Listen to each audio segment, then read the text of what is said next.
Travis Reed showed up to the address, scribbled on the flyer, with rain soaking through the holes in his sneakers, and a second-hand tie clumsily knotted around his neck. He shifted his daughter's tiny backpack on his shoulder while she clung to his hand, her wide brown eyes scanning the towering stone house in front of them.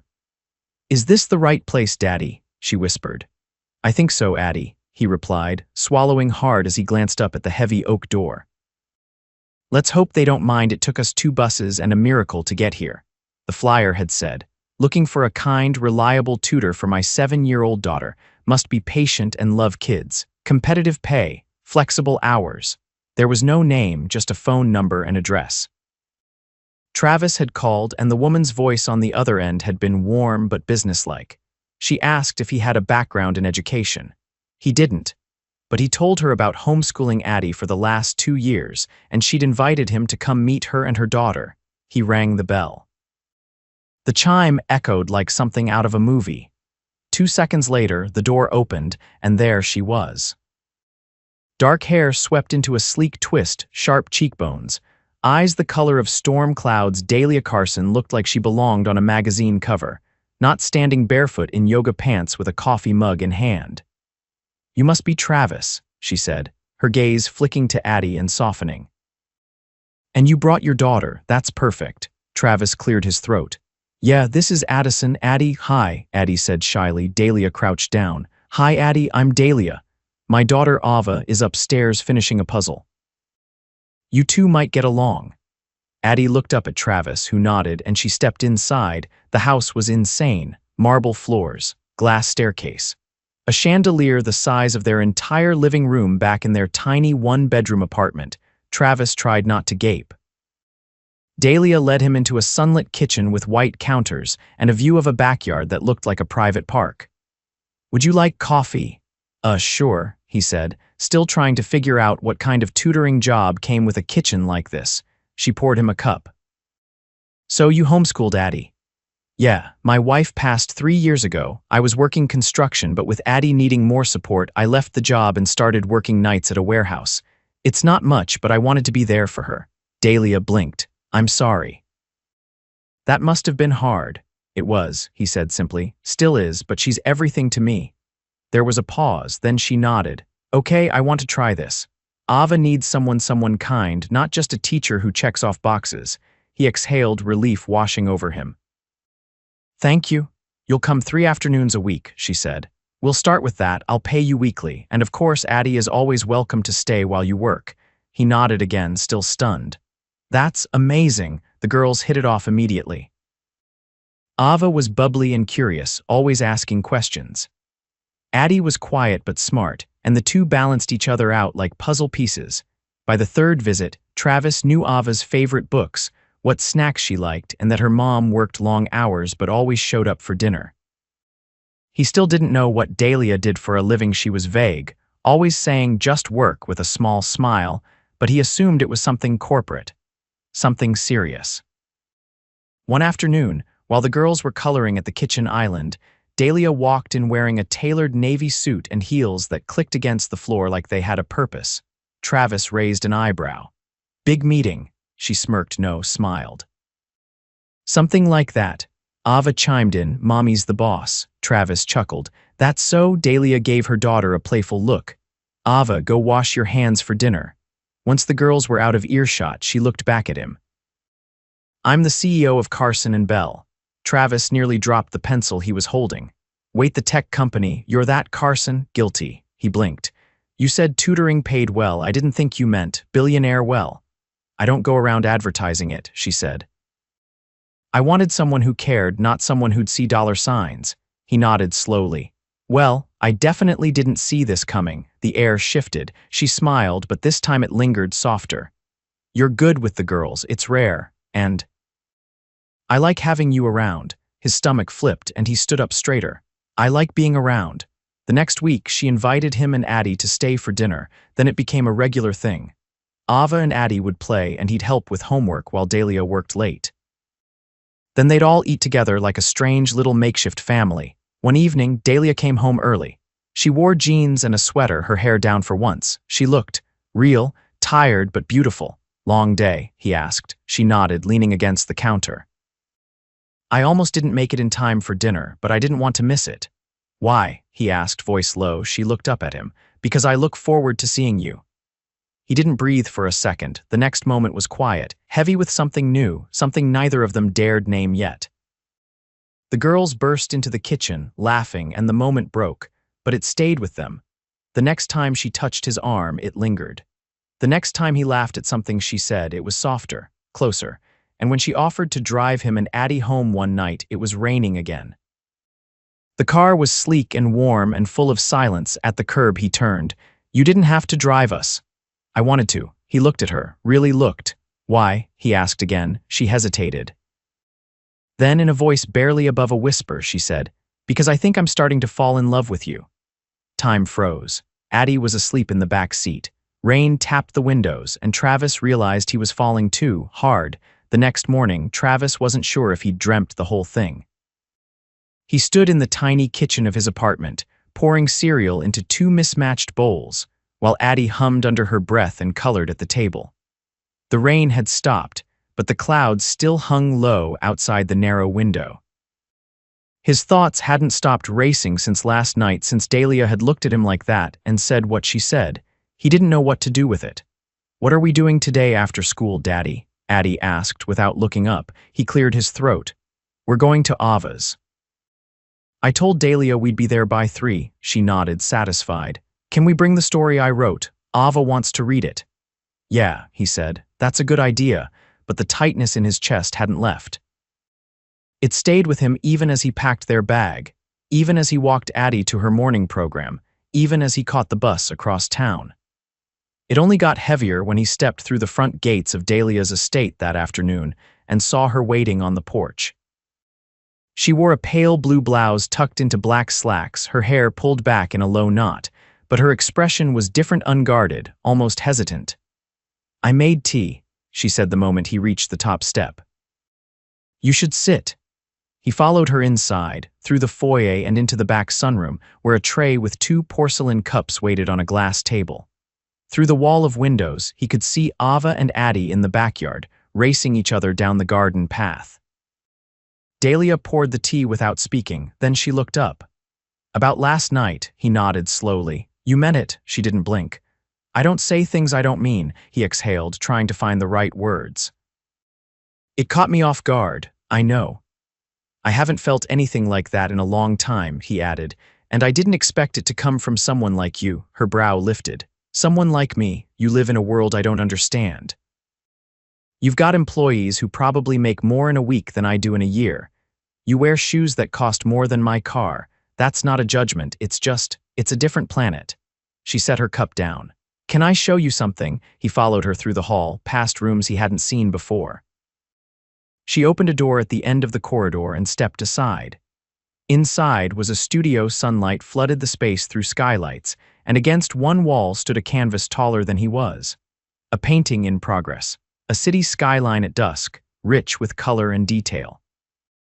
I did this last year, she said quietly. I was spending too much time in boardrooms, losing myself in numbers. Ava had started asking why I didn't smile anymore. Travis looked at the painting again. It's beautiful. I don't show it to people, she admitted. But I wanted you to see it. Why me? Because you're the only person who's ever looked at me without expecting something in return. He stepped closer. You mean besides your daughter? She smiled faintly. Ava expects candy and bedtime stories. Adults are different. He turned to her. I don't know how to do this. Neither do I, she said, but I'd like to try. The sound of laughter filtered in from the open window. Addie and Ava were lying in the grass, heads close together, chattering about something only 7-year-olds would understand. I'm not a project, he said. She met his gaze evenly. Good, I'm not a rescue mission either, he nodded once. Then maybe we can figure it out.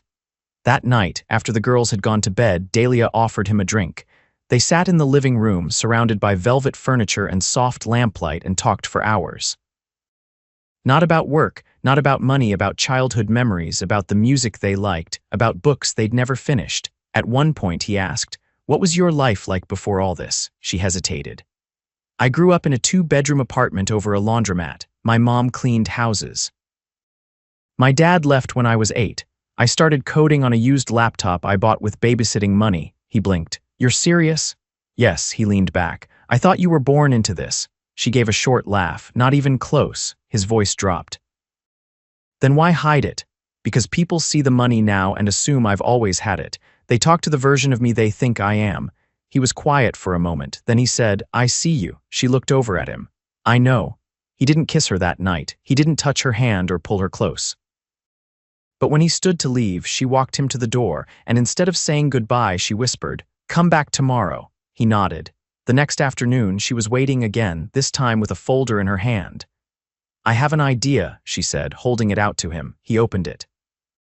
Inside were notes, outlines, plans for a community literacy program, free lessons for kids in underfunded districts, a mobile classroom, curriculum ideas. You wrote all this. I started it last year, she said, but I couldn't find the right person to run it until now. He stared at the papers. You want me to run this? You're already doing it. You just need a bigger table. He glanced up. This is huge, she nodded. It could be, but only if you say yes. He folded the folder closed. Let me think about it, of course. Later, as he and Addie left, she handed him something else, a small envelope. Open it when you get home. He did. Inside was a handwritten note. No business stationery, no logo, just ink on cream paper. It read, You changed my life the moment you walked through my door. I hope I can do the same for you. Travis stared at it long after Addie had fallen asleep. And for the first time in years, he let himself hope. 2 weeks later, Travis stood in front of a row of fold-out tables inside a community center that still smelled faintly of fresh paint. The walls had been repainted a cheerful yellow, the ceiling fans finally worked, and the shelves were lined with donated books, some new, many gently used. Outside, the sun was just beginning to set, throwing golden light across the cracked basketball court. He adjusted the collar of his shirt and glanced at the clipboard in his hand. The first official class was set to begin in 20 minutes. Behind him, Dahlia stepped out from the office holding a box of supplies. You forgot the name tags. Again. He took it from her with a grin. I was testing your attention to detail. You're terrible at pretending you're organized, she said, brushing a strand of hair behind her ear. But you're good at this, am I? He asked, only half joking. Because right now I feel one wrong move from falling flat on my face. She leaned against the edge of the table and looked at him, not with amusement, but with certainty. You're going to build something here. Something that matters. He looked around the room. You're the one who made it possible. I gave you a location, you gave it purpose. Outside, a handful of parents were arriving, some holding their children's hands, others carrying backpacks. The first class was a writing workshop for ages 6 through 10. Ava and Addie were already inside, setting out pencils and notebooks like seasoned pros. Travis placed the last name tag down and turned to Dahlia. You're staying for the first session. I cleared my calendar, she said. Besides, Ava's been talking about it nonstop. I think she believes you're going to teach her how to write a novel this afternoon. She's not entirely wrong, he said. We're diving into story structure, hero's journey and all that, she smiled. You're really doing this. He glanced down at the floor and then back at her. I used to think I'd missed my chance, that I'd given everything I had to being a dad and there wasn't anything left for dreams. There's more than one kind of dream, she said. Sometimes the ones we never planned for are the ones that fit best.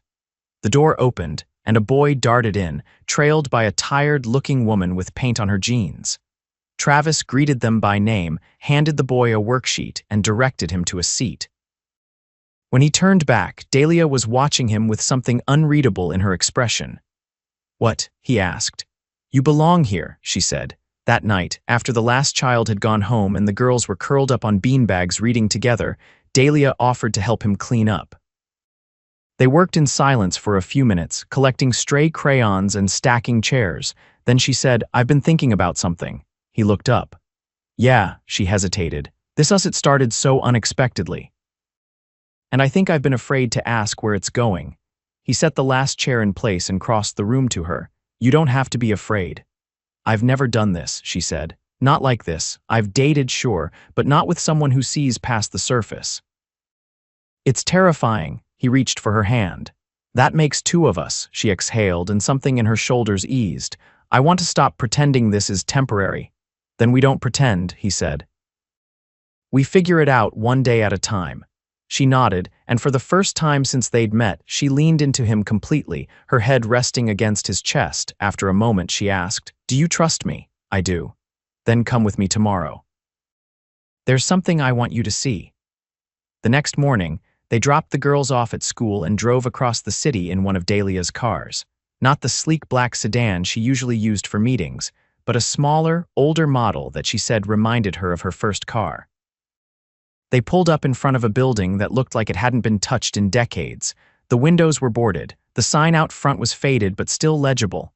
"Carver Elementary," he read aloud. "This place is condemned." "It was shut down 2 years ago," she said. "But the property's still owned by the city. I'm thinking of buying it," he turned to her. "Why?" "I want to turn it into something new, a school, a real one, with teachers who care, programs that matter, and space for families who have been overlooked." He let out a low breath. "That's not a small thing." "No," she said, "but I don't want to do small things anymore." He studied her, the way her gaze stayed fixed on the broken building like she could already see what it would become. "We could do it together," she said, "if you wanted." He didn't answer right away. The idea was overwhelming, huge. But then he looked back at the school and he thought about all the kids who would never get a chance unless someone gave it to them. "What would you call it?" he asked. "I was thinking Addison Academy," she said, his throat tightened. "That's a lot to name after my daughter. She changed things for Ava, and for me, I think naming it after her would be a good start." He turned to her, stunned. "You're serious? I've never been more." The rest of the day passed in a blur. They met with an architect she trusted, walked through the building with flashlights and hard hats, and drafted a preliminary plan. But by the time they picked up the girls and returned to Dahlia's house, the excitement had faded into something quieter, the realization that nothing would ever be the same again. After dinner, Travis stood outside on the balcony while the girls played inside. Dahlia joined him, wrapping a blanket around her shoulders. "You didn't say much on the way home," she said. "I've been thinking about everything." He turned to face her. "You know this isn't just a leap for you." "It's one for me too, I know. I grew up being told people like you didn't look twice at people like me." She stepped closer. "Then whoever told you that was wrong," he tilted his head. "Why me? Because you see people not what they have, not what they wear, just who they are. And that's rare." He looked down at her, heart thundering. "I'm in love with you, Dahlia." This time she didn't hesitate. "I love you too." Then she kissed him, not tentative, not gentle, but fully, completely, like she'd been waiting her entire life to finally let herself fall. The scent of vanilla cake drifted through the kitchen as Travis adjusted the paper crown on Addie's head for the third time. "Hold still," he said, biting back a smile. "I am holding still," she whispered, her excitement trembling through every word. "Is she here yet?" "Not yet. But soon." Addie's 8th birthday party had turned into something far bigger than Travis had planned. Originally, he'd envisioned balloons from the corner store, a handmade cake, and a game or two in the park. But when Dahlia found out, she'd insisted they host it at her property, the garden in the back, under a canopy of fairy lights and streamers. Travis had tried to argue that it was too much, but she'd only looked at him and said, "Every child deserves to feel like magic on their birthday." And now, the garden had been transformed. Tables draped in sky-blue linen were scattered with glittering confetti stars. A magician wandered the crowd making balloon animals. A face painter with a rainbow apron was adding butterflies to cheeks. It was whimsical and warm, not ostentatious, just joyful. And it had all been done with care, not flash. Travis stepped back from the mirror, brushing imaginary lint from his button-up. When he turned around, Ava stood in the doorway holding a silver envelope. "This came for you," she said, handing it over. "I think it's from the mayor." Travis blinked. "The mayor?" Ava nodded like it was the most normal thing in the world and trotted off to find Addie. He opened the envelope and skimmed the letter inside. His stomach did one slow turn. Dahlia entered a few seconds later, fastening one of her earrings. "They came early," she said, glancing toward the window. "We should head out." He held up the letter. "You didn't tell me you invited the mayor." Her eyes flicked to the paper. I didn't. He asked if he could come after hearing about the literacy program. Apparently, someone on his team has a niece who attends, Dahlia. I didn't do anything inappropriate if that's what you're worried about, she said, walking over and straightening his collar. He wants to talk about expanding the program to other neighborhoods. That's good, right? He exhaled. It's incredible, just fast. You built something worth noticing, she said gently. You should let people notice it. Outside, laughter erupted as the magician made a squirrel out of balloons. Addie was glowing, darting between her friends, her crown askew and frosting already on her chin. Ava followed close behind, dragging a basket of party favors. Everyone looked happy. Safe, Travis stepped onto the patio and scanned the crowd. You hired a photographer. I wanted someone to document it, Dahlia said. In 20 years, Addie should have more than just memories. She should have proof that she was surrounded by love. He turned to her. You thought of everything. I tried. He reached for her hand. You always do. Her fingers tightened around his. There's something I've been meaning to ask you. He raised a brow. Now it feels right, she said, voice steady. You changed my daughter's life. You changed mine, too. I've never had a partner before. Not really. Just people who wanted the version of me they could use. He was quiet, listening. But you never asked me for anything, she continued. Not once. You came into my home as a stranger with tired eyes and a child who looked at the world like it was full of stories. And somehow you made space for all of us. His chest rose, breath catching. I want to build a life with you, she said. Not just the foundation, the walls, the roof. Everything, Travis swallowed. Are you proposing? No, she said. I'm inviting you to make the rest of your life with me. He blinked once, then twice. That's not a small thing to offer someone. You're not a small thing, she said. You never were. For a long moment, he didn't speak. Then he reached into his pocket and pulled out a small ring box. Her eyes widened slightly. I didn't plan on doing this today, he said. But I've been carrying this for weeks, waiting for the right moment. He opened it. A simple gold band with a tiny diamond in the center. I never thought I'd get another chance, he said. Not after losing so much, but then I met you. And you didn't just give me a job, you gave me hope. You gave my daughter a family. Dahlia's eyes glistened. I want to wake up beside you, he said. I want to take Addie to school and pick Ava up from her chess club and argue about what kind of mulch we're using for the new garden. I want all of it, with you. She didn't wait for him to finish. She wrapped her arms around his neck, kissed him full on the mouth, and whispered against his lips, yes. The crowd around them didn't notice right away, but Addie did. She squealed, running over with frosting still on her hands, and threw her arms around both of them. Are we getting married? She asked. Travis laughed. Looks like it. Ava appeared beside them. Do I get to wear a dress with pockets? Dahlia crouched down. Only if I can, too. The four of them stood together, framed by laughter and music and sunlight filtering through the trees. Later that night, after the last guest had left and the garden lights had dimmed, Travis carried Addie upstairs. She was asleep on his shoulder, her crown slipping down her back. He tucked her into bed and turned to find Dahlia watching him from the doorway. She looked different in the quiet. Not polished or poised, just content. Real. He stepped out into the hallway and pulled her into his arms. You still sure about this? He asked. Yes, she whispered. Even the part where I snore and forget to close the cereal box, even that. He kissed her forehead. Then let's build it. The whole thing, she nodded. Together. And they did. Over the next year, Addison Academy opened its doors, the classrooms filled with chatter and scribbled dreams. The garden in the back grew wild with sunflowers. The literacy program expanded across 3 districts. And every night when the house quieted and the girls were asleep, Dahlia and Travis sat on the balcony, fingers intertwined, not as a CEO and a struggling father, but as 2 people who had found, against all odds, exactly what they had never known they'd needed: love, family. And the kind of happiness that didn't need chandeliers or corner offices, just each other. The morning sun filtered through gauzy white curtains, casting soft patterns across the hardwood floors of the new house. It wasn't sprawling or ostentatious like Dahlia's former estate, but it was spacious and full of light, tucked on a quiet street just outside the city. A wide porch wrapped around the front, a garden bloomed in the back, and the scent of fresh paint still lingered in the hallway. It was theirs chosen together, Built for four, Travis stepped into the kitchen barefoot, hair damp from the shower, tying the sleeves of his cotton hoodie around his waist. Dahlia stood at the counter, barefoot too, hair pulled back in a loose braid as she sliced strawberries into a bowl. She wore one of his old shirts that had somehow become hers, and when she glanced up as he crossed to her, her entire face lit up. "I heard Addie and Ava whispering about pancakes," he said, reaching around her to grab a mug. "They're making a menu. Apparently, we're opening a restaurant in the living room." He poured coffee into the mug and leaned against the counter, watching her. "Do we get to eat first, or are they charging us for breakfast?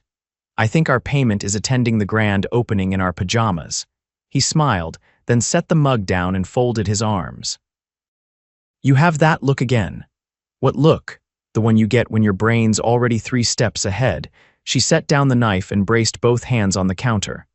"I got a call last night. The city wants to partner on an after-school expansion.